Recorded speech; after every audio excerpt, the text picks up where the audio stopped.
Ratko Mladic, the Bosnian Serb commander who ordered the 1995 Srebrenica mass casualty event that left more than 8,000 Muslim men and boys lost, has passed away in a UN prison hospital, and his passing is mourned as martyrdom in the same strongholds that once called him a Serbian god. UN officials announced it. AP confirmed it through a family member. While Moscow warned London and Israel moved against ceasefire monitors, the reckoning starts in The Hague, with the commander whose crimes still shape the Balkans. The man convicted of Europe's only post-World War II genocide passed away in a hospital bed in The Hague, and within hours, residents of Pale, the Bosnian Serb stronghold outside Sarajevo, were calling him an honorable soldier and a Serbian god. That contradiction is the real headline of August 27. Ratko Mladic is gone, but the political religion he embodied is very much alive. UN officials at the International Criminal Tribunal's prison hospital in The Hague say Mladic passed away there on Thursday. The Associated Press confirmed the passing through a family member, who added that Mladic's son Darko was traveling to The Hague. CBS News, citing UN court officials, adds that the tribunal could not immediately confirm the passing, a procedural caution that will not slow the narrative war already underway. To understand why one prison passing still matters, hold the verdict for a moment and look at the fugitive who preceded it. He was indicted by the UN tribunal in 1996, yet he spent years in military compounds and later, in plain sight in Belgrade, attending weddings, dining in restaurants, and, according to reports, keeping 23 goats named after foreign dignitaries he despised. He was finally arrested in 2011 and sentenced to life in prison in 2017 for genocide, crimes against humanity, and war crimes.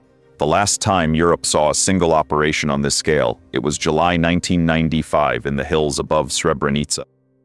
Today, the Mothers of Srebrenica group says the pain is still carried 31 years later, and that denials of Mladic's crimes continue among many Bosnian Serbs. Munira Subasic called him a major war criminal of the Balkans but added that she was sorry he did not suffer longer, a measure of how raw justice remains. In Pale, by contrast, former soldiers mourned him as a man who lost his life in custody, turning a convicted commander into a martyr. The consequence is not nostalgia, it is political fuel. Mladic's passing removes the last living symbol of the Bosnian Serb command structure from the 1990s war, and it arrives at a moment when Bosnian Serb leadership has been challenging state institutions, boycotting federal bodies, and flirting with secessionist rhetoric. His funeral, if allowed to become a mass rally, would give that movement a stage and a martyr. Conversely, a quiet burial would deny it the spectacle, but would not erase the online myth-making already underway. For Serbia's government, the timing is awkward. Belgrade has spent years balancing European Union candidacy with domestic nationalist constituencies that still view Mladic as a defender. Any official statement that sounds too sympathetic risks condemnation in Brussels. Any statement too harsh risks a domestic backlash. The result is likely violence dressed as dignity, which is itself a signal. The spillover effect reaches beyond the Balkans. The generation of international tribunals that tried Mladic, Charles Taylor, and others is being replaced by a more fragmented accountability architecture. The International Criminal Court, national cases based on universal jurisdiction, and social media documentation. Mladic's passing is a reminder that all of them race against time and against denial. Two branches are visible. One branch leads to Bosnian Serb leaders using the funeral to mobilize nationalist turnout and test the authority of the Bosnian state. The other branch leads to authorities in Serbia and Bosnia quietly restricting the event, calculating that a spectacle would complicate already strained relations with the European Union and NATO partners. The clear signal that splits them is simple. Whether Pale and Banja Luka treat the funeral as a state occasion or a family matter, and while the Balkans reckons with the legacy of a convicted commander, Moscow is writing a new missile threat in real time. Moscow spent the morning threatening to strike British military sites. But the weapon that made that threat credible was not a bomber wing. It was a ballistic missile that had never been seen in combat until this summer. On August 27, Ukrainian intelligence confirmed that Russia used its new 9M723-2 missile, commonly called the Iskander 1000, in a combined strike on Kyiv, and the Russian Foreign Ministry simultaneously warned that British military installations and equipment in Ukraine and beyond could be hit if Ukrainian forces keep firing weapons supplied by Britain. The Iskander 1000 detail is the day's hardware shock.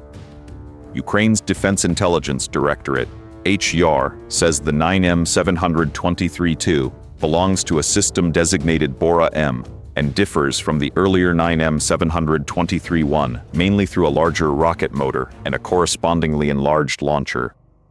That change pushes maximum range from roughly 390 kilometers to around 550 kilometers, according to HYAR. Though Ukrainian intelligence has not confirmed the missile can actually reach the 1,000 kilometers implied by the provisional name.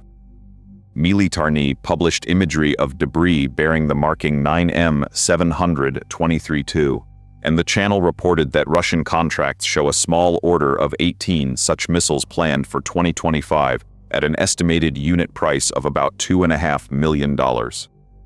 Hold that range figure, because the number that decides whether NATO takes this seriously is not 550 kilometers, it is the blueprint London just handed to Kyiv.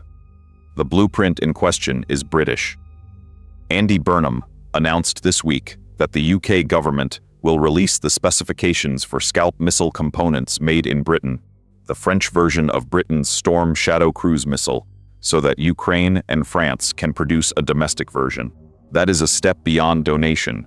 It transfers the technical knowledge for a deep strike weapon, and it is exactly the step that prompted Russian Foreign Ministry spokesperson Maria Zakharova to say Britain and France are playing with fire. Zakharova warned that any British military facilities in Ukraine and beyond could be targeted in response, a formulation that stretches Russia's declared retaliation from the battlefield to the supplier's own assets. The third thread is diplomatic. CIA Director John Ratcliffe traveled to Moscow this week for talks with Russian intelligence officials and U.S. Sources familiar with the matter told the Wall Street Journal and Politico that the visit was partly intended to warn Russia against attacking a NATO member. President Donald Trump, asked about the trip, said something may come out of it and called Ratcliffe a fantastic guy, while the Kremlin dismissed reports of a NATO attack warning as scare stories. But the most telling sentence may be the one the Kremlin used about Ratcliffe's visit. Spokesman Dmitry Peskov called communication between the two intelligence agencies positive, a word Moscow does not waste on messages it intends to ignore. The shift in the last 24 hours is the convergence. A new missile, a new supplier threat, and a rare CIA chief visit all landed on the same day. The Iskander 1000 is not yet a game changer. 18 missiles is a token number, but it signals that Russia is modernizing its hardest to intercept strike system while its diplomats issue increasingly specific threats against NATO suppliers. The trajectory has two branches. One branch leads to Russia using the Iskander 1000 and expanded production to escalate strikes on Ukrainian cities and infrastructure through the winter, betting that range and volume can exhaust Ukrainian air defenses. The other leads to the UK and France accelerating transfers and local production, turning Ukraine into a Storm Shadow and Scalp assembly line, and forcing Russia to retaliate against a NATO member at much higher risk. The clear signal that distinguishes them is the next Russian strike that explicitly claims to target British or French equipment outside Ukraine. And while Kyiv and London count the cost of that warning, the day's most fragile diplomatic front is not in Europe, it is in Gaza. Israel is publicly considering expelling British ceasefire monitors from the post-war Gaza Coordination Center, while the official leading President Trump's Gaza ceasefire effort is openly warning that Israel's own attacks are pushing the territory toward the next war. Those two facts do not fit together unless the real story is that the ceasefire is being negotiated with threats, not trust. The British angle came first. Haaretz and Yahoo News reported on August 27 that Israel is poised to expel British officials from the international headquarters monitoring the Gaza ceasefire if UK Minister Andy Burnham imposes sanctions on Israeli settlements in the West Bank. The move would be a direct retaliation against London. British personnel are part of the monitoring mechanism meant to keep the truce alive, and their removal would blind one of the few international eyes inside the process. Hold that threat, because the real leverage is not in Jerusalem, it is in London, where a new sanctions decision could pull the plug on the only coordination center Gaza has. The Trump administration angle adds pressure from the other direction. The official in charge of President Trump's ceasefire plan for Gaza criticized Israel on Wednesday for its attacks on the Palestinian territory and warned that the alternative to the U.S. proposal is the next war, according to AP, NPR, and WRAL. That is not a line you expect from an envoy negotiating on Israel's behalf. It suggests the White House is running out of patience with operations it sees as undermining its own diplomatic timeline. The warning is not a throwaway line. The U.S.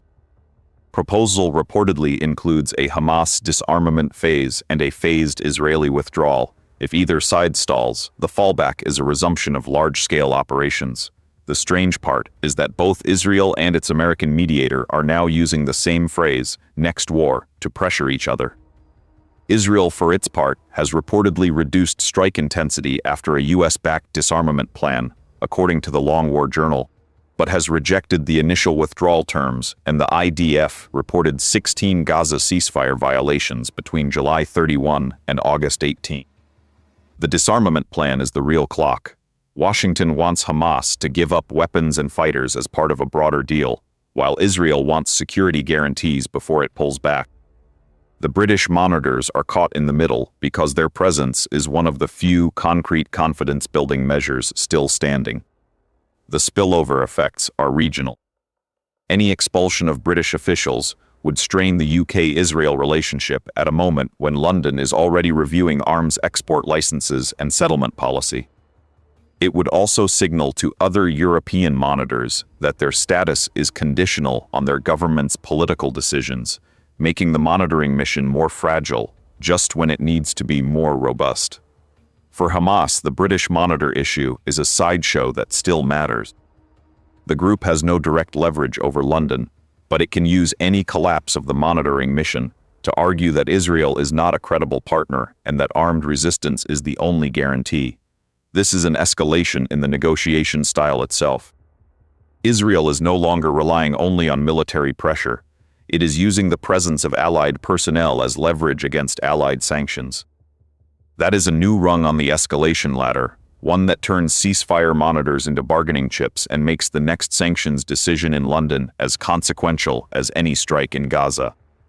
The deeper signal is that Israel's government is willing to pick a public fight with a major European ally at the same moment it is being criticized by its own American mediator. That is not the behavior of a leadership that feels the ceasefire is secure. It is the behavior of a leadership that believes the next move belongs to its opponents and is trying to shape the battlefield of blame before the shooting resumes. One branch leads to Burnham imposing sanctions, Israel following through on expulsion, and the Gaza Coordination Center collapsing just as the U.S. envoy warns of the next war. The other leads to London delaying or watering down the sanctions to preserve the monitoring mission, which would keep the ceasefire on life support, but would also look like Israel successfully intimidated a major European power.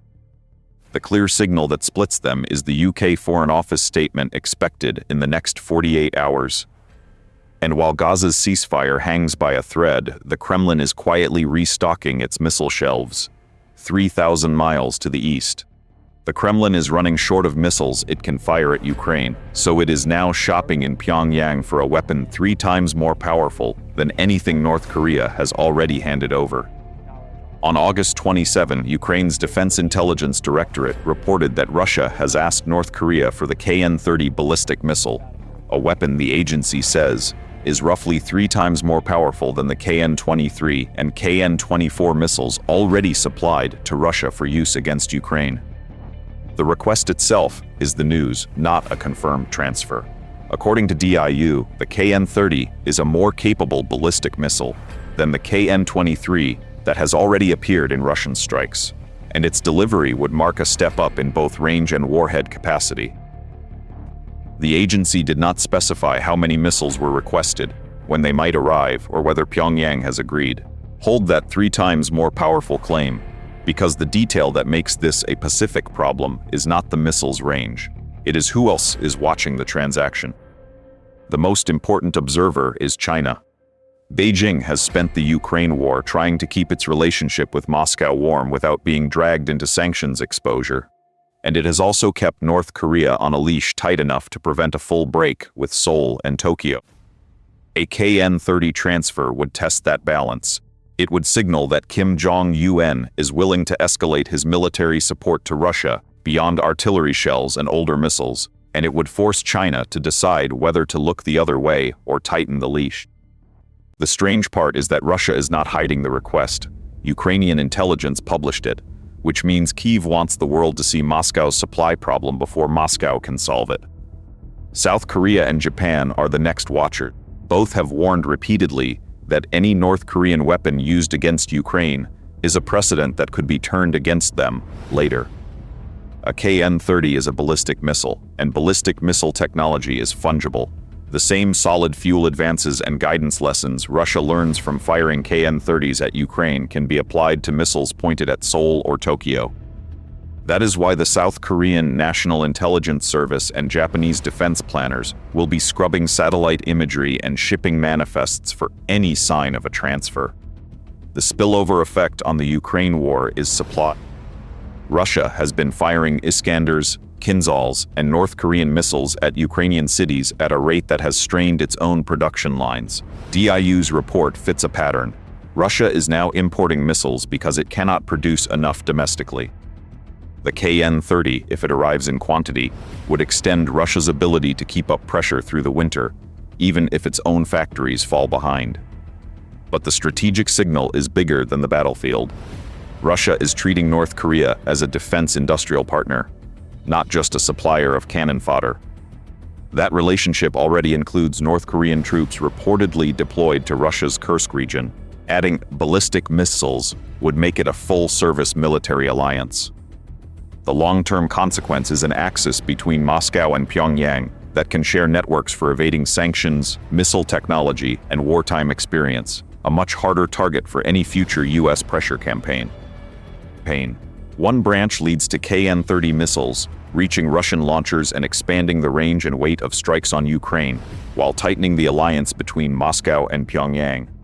The other leads to South Korean, Japanese, and U.S. in interdiction, sanctions on shippings, port inspections, or direct warnings to Beijing, blocking the transfer and forcing Russia to ration its remaining missile stocks. That supply run is the last piece of today's puzzle, and it is why the next 24 hours matter more than the last. Today's developments are connected by a single pressure curve. In the Balkans, Mladic's passing removes a living symbol of accountability and gives nationalist movements a fresh martyr. In Europe, Russia's Iskander 1000 debut and its threat against British sites show Moscow trying to decouple NATO suppliers from Ukraine. In the Middle East, Israel's threat to expel British monitors and the Trump envoy's warning of the next war show a ceasefire held by leverage and little else. In East Asia, Russia's KN-30 request confirms the Kremlin is importing weapons because its own factories are not enough. The next 24 hours have 4 triggers. First, whether Bosnian Serb authorities allow a public funeral for Mladic and whether Sarajevo or Brussels pushes back. Second, the UK Foreign Office response to Zakharova's threat and any new Iskander 1000 debris imagery. Third, Israel's cabinet decision on British monitors and any Hamas reaction to the US disarmament proposal. Fourth, South Korean or Japanese confirmation of the KN-30 request and shipping movement near North Korean ports. The thread tying them together is the question none of today's statements answered. When a convicted commander, a missile blueprint, a ceasefire monitor, and a North Korean missile request all move on the same day, which one becomes the excuse for the next escalation?